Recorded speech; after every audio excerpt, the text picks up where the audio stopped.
चलिए स्टार्ट करते हैं आज की क्लास।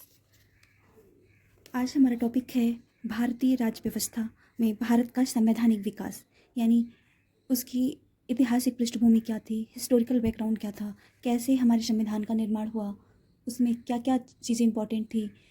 इसमें कुछ हिस्ट्री के भी पार्ट होते हैं। हिस्ट्री से ही बेसिकली हम ये चैप्टर स्टार्ट करते हैं, क्योंकि ये चीज़ें सब इतिहास से जुड़ी हुई हैं। इतिहास में कैसे कैसे क्या क्या एक्ट आए, क्या क्या शासन आए, क्या क्या। तो आज जैसा कि सबको पता ही है, 1600 ईस्वी में ईस्ट इंडिया कंपनी भारत में व्यापार करने के ध्येय से यहाँ आई हुई थी। एलिजाबेथ प्रथम के चार्टर एक्ट द्वारा ये भारत में व्यापार करने के लिए अनुमति से आए थे, और पहले तो ये व्यापार करने के ही ध्येय से आए थे। वहीं जब 1765 में इन्हें बंगाल, बिहार और उड़ीसा की दीवानी यानी राजस्व एवं दीवानी न्याय के अधिकार प्राप्त हुए, तो इन्होंने उड़ीसा पे अपना अधिकार स्थापित कर लिया, क्षेत्रीय शक्ति बनाने की प्रक्रिया प्रारंभ कर ली। और वहीं 58 में वहीं से कंपनी का शासन स्टार्ट हुआ। कंपनी का शासन यानी रेगुलेटिंग एक्ट, जो 1773 से लेके 1858 तक, यानी 1773 से लेके 1858 तक चला। संविधान में अत्यधिक महत्व दिखाया गया है। इसमें पहली बार कंपनी के प्रशासनिक और राजनीतिक कार्यों को मान्यता मिली, यानी वो जो कार्य करते थे उनको प्रशासनिक तौर पे भी और राजनीतिक तौर पे भी मान्यता बनी, जिसमें भारत में केंद्रीय शासन की नींव रखी गई। 1773 का रेगुलेटिंग एक्ट क्या था, इसकी विशेषताएं क्या थी, इसमें कौन गवर्नर जनरल था, इसकी सारे नियम क्या थे, इस अधिनियम की विशेष। बंगाल के पहले गवर्नर जनरल का नाम था लॉर्ड वारेन हेस्टिंग। इसके द्वारा मद्रास एवं बम्बई की गवर्नर बंगाल के गवर्नर जनरल के अधीन हो गए, जबकि पहले ऐसे प्रेसिडेंसियों के गवर्नर जनरल 1773 रेगुलेटिंग एक्ट के द्वारा ही कलकत्ता में 1774 में एक उच्चतम न्यायालय की स्थापना की गई, जिसके प्रथम न्यायाधीश एलिजा एम्पे थे। ये क्वेश्चन भारत के प्रथम न्यायालय में जो न्यायाधीश नियुक्त किए गए थे कलकत्ता न्यायालय में, वो कौन थे। ये काफ़ी एग्जामों में यूपीपीसीएस, बिहार, एमपीपीसीएस और आरओ में भी ये पूछा जा चुका है। और के मुख्य न्यायाधीश तथा 3 अन्य न्यायाधीश कौन थे तथा मुख्य न्यायाधीश का नाम क्या था। तो आपको ये लर्न करना है कि कलकत्ता के जो प्रथम न्यायाधीश नियुक्त किए गए थे उनका नाम एलिजा एम्पे था। इस अधिनियम की एक खास बात थी कि इस अधिनियम के तहत भारत की राजस्व, नागरिक और सैन्य संबंधित सभी समस्त सूचनाएं को देना ब्रिटिश सरकार को अनिवार्य हो गया था, जिसे सेटलमेंट एक्ट कहा जाता है। सेटलमेंट एक्ट में क्या था, सेटलमेंट एक्ट में था कि ये रेगुलेटिंग एक्ट की कमियों को दूर करने के लिए आया था, तथा इस अधिनियम के तहत कलकत्ता की सरकार को बंगाल, बिहार तथा उड़ीसा के लिए भी विधि बनाने का अधिकार प्रदान किया गया। ये सेटलमेंट एक्ट था 1781 का जो था। इसमें बेसिकली उसकी जो कमियां थी 1773 के एक्ट की, उसको दूर करने के लिए आया था। 1784 का पिट्स इंडिया एक्ट आया। 1784 में एक नया एक्ट आया इसको पिट्स इंडिया एक्ट भी कहा जाता है। पिट्स इंडिया क्या था, क्यों आया ये। इसके तहत कंपनी के राजनीतिक और वाणिज्यिक कार्यों को पृथक कर दिया गया। इसके भारत में कंपनी द्वारा शासित क्षेत्र को पहली बार ब्रिटिश आधिपत्य का क्षेत्र कहा गया। भारत में द्वैत शासन की शुरुआत कब हुई, ये सब आगे डिस्कस करेंगे। इसके तहत एक निर्देशक मंडल का भी गठन किया, जिसे बोर्ड ऑफ डायरेक्टर की अनुमति मिली थी। द्वैत शासन था। द्वैत शासन का प्रारंभ भी समझ लीजिए यहीं से ही प्रारंभ हुआ। द्वैत शासन की व्यवस्था का शुभारंभ भी यहीं से हुआ। नियंत्रण बोर्ड को यह शक्ति थी कि वह ब्रिटिश नियंत्रण भारत में सभी नागरिक, सैन्य, सरकार व राजस्व गतिविधियों का अभीक्षण एवं नियंत्रण करे। फिर एक और एक्ट आया जिसे 1813 का राजलेखा अधिनियम कहते हैं। 1813 ये काफ़ी एग्जामों में पूछ चुका है। 1813 में ऐसा क्या राजलेख आया था, इसके द्वारा क्या क्या परिवर्तन किए गए। इसमें बेसिकली इसके द्वारा कंपनी के भारतीय व्यापार का एकाधिकार को समाप्त कर दिया गया, यानी जो एकाधिकार था उसे कंपनी ने समाप्त कर दिया। हालांकि कंपनी को चीन से व्यापार का तथा कंपनी का भारत में चाय के व्यापार का एकाधिकार जारी रहा। जो चीन से व्यापार होता था तथा चाय के साथ जो एकाधिकार था वो अभी भी स्वतः जैसे पहले चल रहा था वैसे ही चलायमान था। महत्वपूर्ण व्यवस्था की गई। इस अधिनियम के तहत भारत में शिक्षा के विकास एवं विस्तार के लिए 1 लाख रुपए प्रति माह की व्यवस्था की गई। शिक्षा के विकास के लिए 1 लाख रुपए प्रति वर्ष, प्रति माह नहीं, प्रति वर्ष की व्यवस्था की गई। फिर सबसे महत्वपूर्ण 1833 का चार्टर एक्ट अधिनियम, यानी कि ये इस एक्ट के तहत बहुत सारे बदलाव किए गए। अब ये जो गवर्नर जनरल था वो भारत के गवर्नर जनरल थे। ऐसे काफ़ी कुछ बदलाव किए गए। चलिए जानते हैं। इस अधिनियम के तहत कंपनी के चीन से भी व्यापारिक अधिकार समाप्त कर दिए गए, यानी कि भविष्य में केवल राजनीतिक कार्य ही उनसे जारी रहे। बंगाल के गवर्नर जनरल को भारत का गवर्नर जनरल बना दिया। तो आपसे ये क्वेश्चन पूछता है कि भारत का पहला गवर्नर जनरल कौन था? Lord William Bentinck.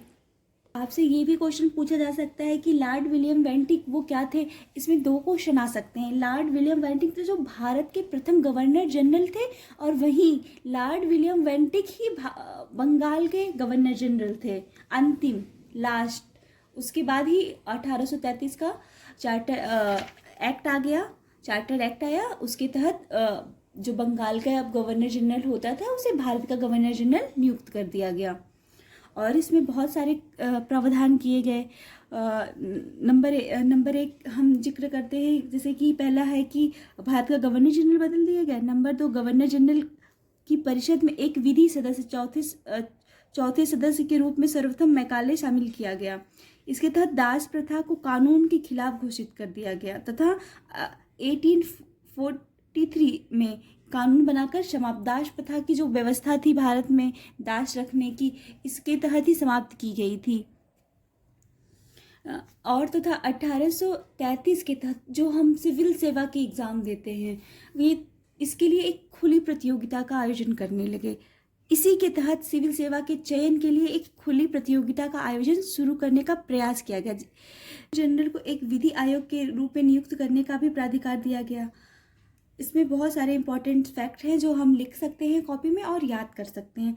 फिर इसके बाद 1853 का चार्टर एक्ट अधिनियम, यानी 1853 का राजलेखा अधिनियम आया। इसके तहत बहुत सारे बदलाव किए गए जो 1793 से लेकर 1753 के दौरान ब्रिटिश संसद द्वारा पारित किए गए चार्टर एक्ट अधिनियम की श्रृंखला में अंतिम अधिनियम था। इसमें संवैधानिक विकास की दृष्टि से अधिनियम एक महत्वपूर्ण अधिनियम था। इसके बहुत सारी विशेषताएं थीं। इसे बहुत सारे चीज़ों को बदला गया जो 1853 का अधिनियम था। इसे 1854 में भारतीय सिविल सेवा के संबंध में एक मैकाले समिति की भी नियुक्ति की गई थी। इसके तहत कार्यपालिका तथा विधायिका शक्तियों को पृथक करने का एक निश्चित कदम उठाया गया था। इस व्यवस्था के तहत भारतवर्ष के लिए एक पृथक विधान परिषद की भी स्थापना की गई। हमको याद क्या करना है कि इसके तहत कार्यपालिका तथा विधायिका शक्तियों को पृथक करने का भी प्रयास किया गया तथा इसके तहत भारतवर्ष के लिए पृथक विधान परिषद की भी स्थापना की गई। इसके बाद एक नया एक्ट आया जिसे ताज का शासन भी कहते हैं, जिसे 1858 से लेके 1947 तक ही विद्यमान था। समझ लीजिए कि इसे इसे 1858 का भारत शासन अधिनियम भी कहते हैं। ये बहुत महत्वपूर्ण अधिनियम है। वहीं 1857 में भारत की प्रसिद्ध क्रांति हुई थी जिसमें बहुत सारे वीर जवान अपनी जान को न्यौछावर किए थे। इसके बारे में हम इतिहास में डिस्कस करेंगे। तो पहले हम डिस्कस करते हैं 1858 का भारत शासन अधिनियम क्या था। इसकी पृष्ठभूमि तो इतिहास से ही तय हुई है कि क्यों आया। जो विद्रोह हुआ था उसी के पर्पस में ये उन्होंने एक नया अधिनियम बनाया कि नहीं ऐसे होना चाहिए, अब रूल ऐसे हम करेंगे। उसमें बहुत सारे नियमों में संशोधन हुआ। फिर एक जो भारत का गवर्नर जनरल था अब उसे वायसराय के रूप में बदल दिया गया।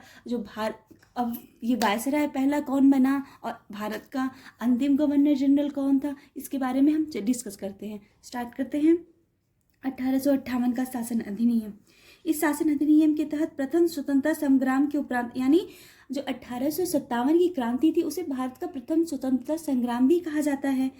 इसके उपरांत ब्रिटिश सरकार द्वारा 1858 का भारत शासन अधिनियम पारित किया गया। इस अधिनियम को act for the better government of India के नाम से भी जाना था। इसे बहुत महत्वपूर्ण है, इसे एग्जाम में पूछता है act for the better government of India किसे कहते हैं।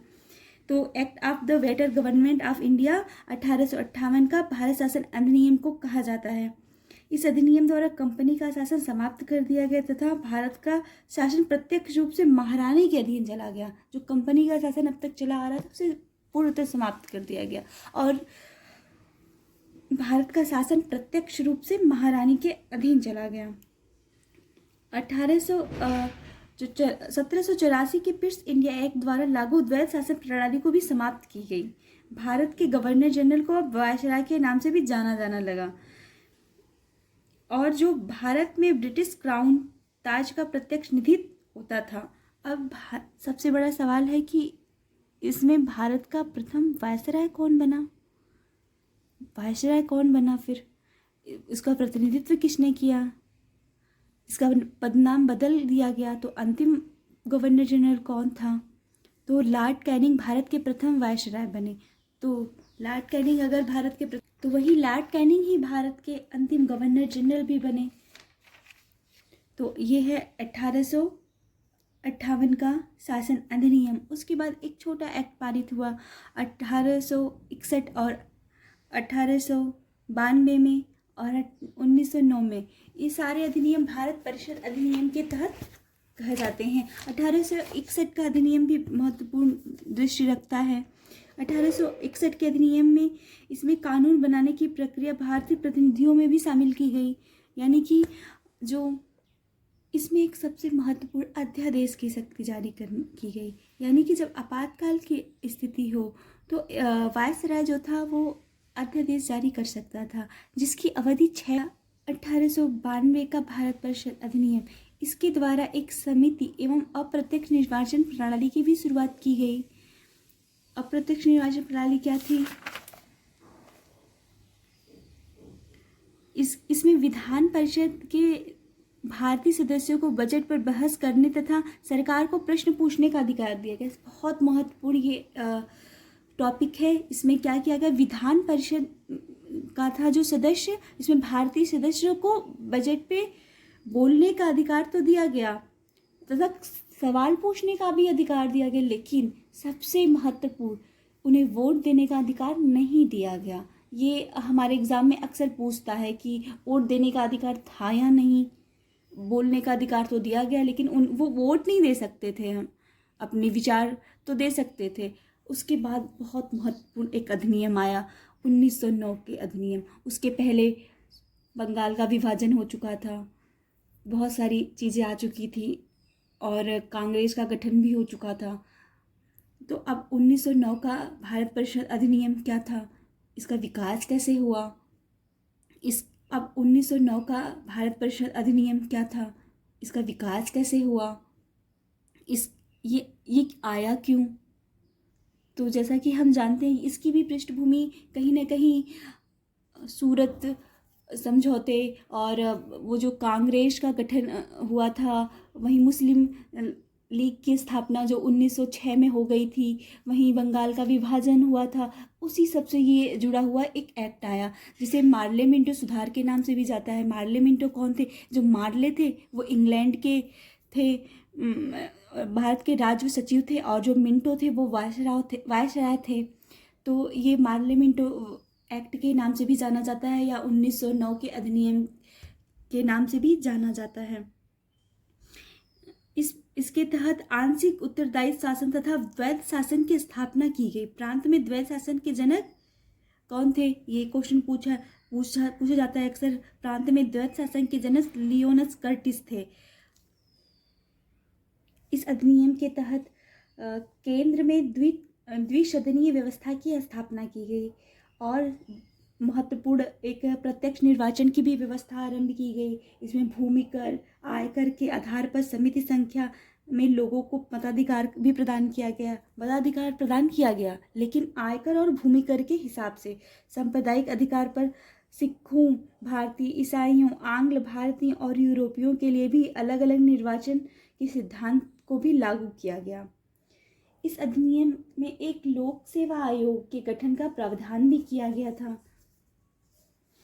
एक वैधानिक आयोग का गठन का प्रावधान किया, जिसके तहत 10 वर्ष बाद जांच करने के पश्चात अपनी रिपोर्ट प्रस्तुत करना था। 1909 के शासन अधिनियम में। अब वहीं आता है भारत का शासन अधिनियम। अब ये भारत का शासन अधिनियम कब आया? भारत का शासन अधिनियम 1919 में आया। इसमें भी इतिहास से काफ़ी चीज़ें जुड़ी हुई हैं। अब प्रथम विश्व युद्ध भी हो चुका था। वहीं गांधी जी भी भारत आ चुके थे। तो 1919 का भारत शासन अधिनियम को मॉन्टेग्यू चेम्स्फोर्ड सुधार के नाम से भी जाना जाता है। इसमें इस समय मॉन्टेग्यू भारत के राज सचिव थे, जबकि चेम्स्फोर्ड भारत के वायसराय थे। प्रांतों में आंशिक उत्तरदायी शासन तथा द्वैत शासन की स्थापना की गई।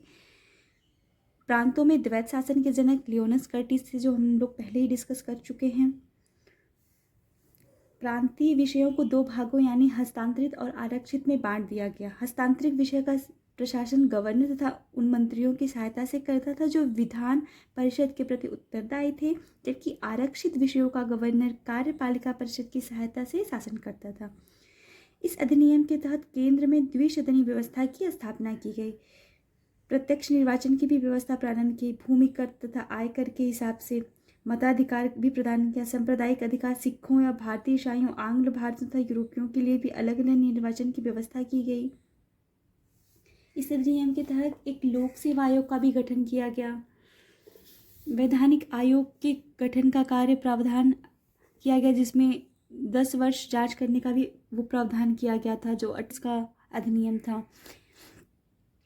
इसमें पहली बात, केंद्रीय बजट को राज्य के बजट से अलग कर दिया गया। सबसे महत्वपूर्ण ये है कि इसमें केंद्रीय बजट को राज्य के बजट से अलग कर दिया गया। इसके तहत एक लोक सेवा आयोग का भी गठन किया गया, जो 1926 में सिविल सेवकों की भर्ती के लिए केंद्रीय लोक सेवा आयोग का गठन किया गया। इस कानून में संपत्ति कर या शिक्षा के आधार पर सीमित संख्या में लोगों को सबसे इम्पॉर्टेंट है कि कानून में संपत्ति कर या शिक्षा के आधार पर सीमित संख्या में लोगों को मताधिकार प्रदान किया गया। साइमन आयोग। अब भारत का जो 1935 का शासन अधिनियम, ये भारत का मिनी कॉन्स्टिट्यूशन भी कहा जाता है, यानी भारत का एक छोटा संविधान के कई अंश जो थे भारत शासन अधिनियम से भी लिए गए हैं। बहुत सारी चीज़ें, अनुसूचियाँ, धाराएं, दस्तावेज, काफ़ी चीज़ें जो 1935 के शासन अधिनियम से ली गई। उसके पहले क्या हुआ था? उसके पहले साइमन कमीशन भारत आया, सांप्रदायिक अवार्ड गए। इसके पहले बहुत सारी घटनाएं हुई भारत में। साइमन आयोग, गोलमेज सम्मेलन, भारत वहाँ द्वितीय गोलमेज सम्मेलन में भाग लिया, और भगत सिंह, राजगुरु आदि को फांसी दी गई। लाला लाजपत राय की साइमन कमीशन में विरोध करते हुए उनके ऊपर लाठीचार्ज के दौरान उनकी मृत्यु हो गई। ऐसी काफ़ी सारी घटनाएं घटी। और करते हैं भारत शासन अधिनियम। इसमें अखिल भारतीय संघ की स्थापना की, जिसमें भारत और रियासतों को एक इकाई के तहत माना गया। इस अधिनियम में केंद्र और इकाइयों के बीच 3 शक्तियाँ यानी संघीय सूची, जिसमें उस टाइम 59 सब्जेक्ट हुआ करते थे, राज्य सूची जिसमें 54 सब्जेक्ट थे, और समवर्ती सूची जो दोनों के लिए थी, जिसमें 36 सब्जेक्ट हुआ करते थे। इस आधार पर शक्तियों का बंटवारा किया गया। मतलब संघीय सूची, राज्य सूची और समवर्ती सूची के आधार पर इसका बंटवारा किया गया। इसमें प्रांत की द्वैत शासन व्यवस्था को समाप्त कर दिया गया। इसमें केंद्र में द्वैत शासन प्रणाली का शुभारंभ किया गया। संघीय विषयों को स्थानांतरित और आरक्षित विषयों में विभक्त करना पड़ा। हालांकि ये प्रावधान कभी भी लागू नहीं हो सका। इसमें 11 राज्यों में से 6 राज्य में द्विसदनी व्यवस्था प्रारंभ की गई। इस प्रकार बंगाल, बम्बई, मद्रास, बिहार, संयुक्त प्रांत और असम में द्विसदनी विधान परिषद और विधान सभा बन गई। हालांकि इस पर कई प्रकार के प्रतिबंध भी लगाए गए। इसमें दलित जातियों, महिलाओं और मजदूर वर्ग के लिए अलग से निर्वाचन की व्यवस्था कर सांप्रदायिक प्रतिनिधित्व व्यवस्था का विस्तार किया गया। इस अधिनियम के तहत क्या किया गया? इसमें अधिनियम मताधिकार का विस्तार किया गया। लगभग 10% जनसंख्या को मत देने का अधिकार, 10% जनसंख्या को, अभी भी 10% ही जनसंख्या को मत देने का अधिकार था। इसके अंतर्गत देश की मुद्रा और शाख पर नियंत्रण के लिए भारत रिजर्व बैंक की स्थापना की गई। भारत रिजर्व बैंक की स्थापना कब की गई? 1935 अधिनियम के तहत की गई थी। इसके तहत 1937 में संघीय न्यायालय की भी स्थापना की गई। इसमें इसके तहत जो 1857 के क्रांति के बाद 1858 का भारत शासन अधिनियम आया था, उसे समाप्त कर दिया गया। भारत का बंटवारा 2 जगहों से हो गया। भारत का विभाजन कर 2 स्वतंत्र अधिराज्यों यानी भारत तथा पाकिस्तान की स्थापना की गई। इन दोनों अधिराज्यों की संविधान सभाओं को अपने देश का संविधान बनाने तथा उसके लिए किसी भी देश के संविधान को अपनाने की शक्ति भी प्रदान की गई। जैसे हमारे भारतीय संविधान में बहुत सारे भाग जो हैं, अंश जो हैं, एक्ट जो भाग के मूल चीज़ें हैं वो अलग अलग देशों से ली गई हैं। भारत का जो संविधान है वो विश्व का सबसे बड़ा लिखित संविधान है। 47 यानी 15 अगस्त 1947 से भारतीय रियासतों पर ब्रिटिश संप्रभुता की समाप्ति की घोषणा की गई। Please supporting, like, share, subscribe. अब अगली क्लास में प्रारंभ करेंगे भारत के संविधान का निर्माण कैसे हुआ, कौन कौन संविधान निर्माण करता था, संविधान लिखा किसने, कितने दिनों में लिखा गया, उसकी व्यवस्था क्या की गई, कहाँ से कौन सा आर्टिकल लिया गया, और सबसे महत्वपूर्ण टॉपिक हम अपने संविधान की प्रस्तावना का डिस्कशन करेंगे। प्रस्तावना में जो जुड़े हुए हैं मूलभूत शब्द, जैसे कि स्वतंत्रता, कैसी कितने प्रकार की स्वतंत्रता का जिक्र किया गया है, कितने प्रकार की आर्थिक लाभ की बात की गई है, ये सब डिस्कस करेंगे। Thank you so much for watching. Please keep supporting me, like, share, subscribe.